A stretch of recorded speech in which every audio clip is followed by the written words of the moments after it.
सौभाग्यशाली मुख सज्जन मंडली इसी प्रकार अपने मन की समस्त वृत्तियों को एकार करते हुए अपना ध्यान सन्मुख विराजमान श्री हजूर गुरु महाराज जी के चरणार बिंदों में लगाते हुए प्रेम सहित मिलकर बोलो जयकारा बोल मेरे श्री गुरु महाराज जी की जय।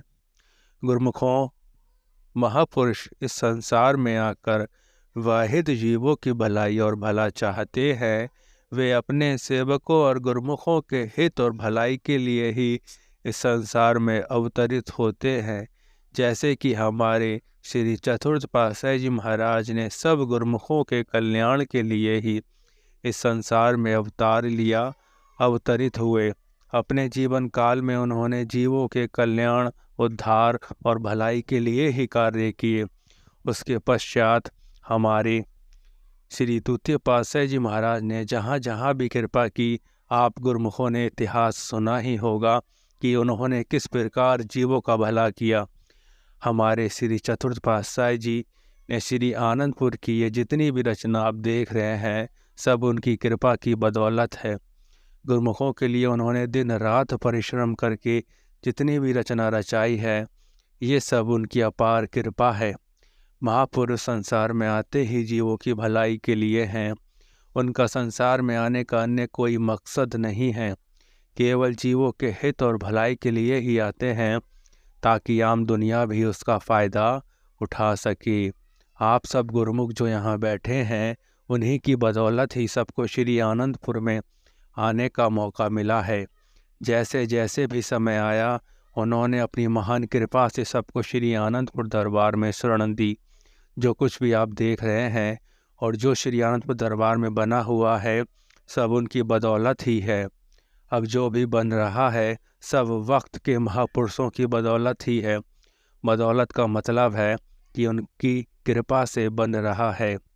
श्री परमहंस दयाल जी महाराज ने अपनी श्री मौज से श्री द्वितीय पातशाही जी महाराज को यहाँ पर भेजा और फरमाया कि जाकर वह ज़मीन खरीदो जहाँ पर हमने श्री आनंदपुर दरबार की स्थापना करनी है, वहाँ निवास करना है। श्री आनंदपुर दरबार का महान केंद्र ग्वालियर स्टेट में बनेगा। श्री आनंदपुर की भूमि पहले घने जंगल के रूप में थी, जहाँ कुछ भी नहीं था। जब महापुरुषों ने श्री आनंदपुर में कृपा की, आपने सुना ही होगा कि यहाँ बियावान जंगल था, यहाँ पर रहने के लिए कुछ भी नहीं बना हुआ था। महापुरुष दूरदर्शी होते हैं और वे दूर की सोचते हैं। आने वाले वक्त का महापुरुष ही जानते हैं कि आगे क्या होने वाला है और क्या हुआ। सब गुरुमुखों को ये पता ही है कि लगभग 100 वर्ष होने वाले हैं जब श्री गुरु महाराज ने यहाँ आकर श्री आनंदपुर दरबार की रचना आरंभ की।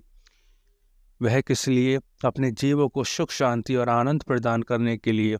यह वह महातीर्थ है जहाँ पर दुनिया में रहने वाले गुरुमुख जिज्ञासु घर बार के काम करते हुए भी भक्ति का लाभ उठाते हैं, और जो गुरु दरबार में शरणागत हो गए हैं, वे सेवा और भक्ति करके आत्म कल्याण कर रहे हैं। आप सब गुरुमुख हैं। श्री गुरु महाराज जी अपने मुखारबिंद से जो भी आज्ञा फरमाते हैं, उसके मुताबिक चलने वाले सब गुरुमुख होते हैं। आप सब गुरुमुख हैं ना? सब गुरुमुख बनकर ही रहें। श्री गुरु महाराज जी की आज्ञा में चलेंगे तो सब कुछ प्राप्त करेंगे। सभी महात्मा जन, भाईजन और भक्तजन संसार में जाकर महापुरुषों की महिमा गायन करते हैं। महापुरुष त्रिकालदर्शी होते हैं। वे जानते हैं कि आगे क्या होने वाला है। सब गुरुमुख महापुरुषों के ऋणी हैं, आभारी हैं, जिन्होंने सबको यहाँ तक पहुँचाया है।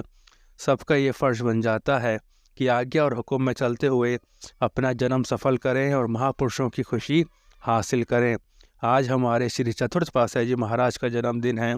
सब गुरुमुखों को बहुत बहुत बधाई हो। बोलो जयकारा, बोल मेरे श्री गुरु महाराज जी की जय।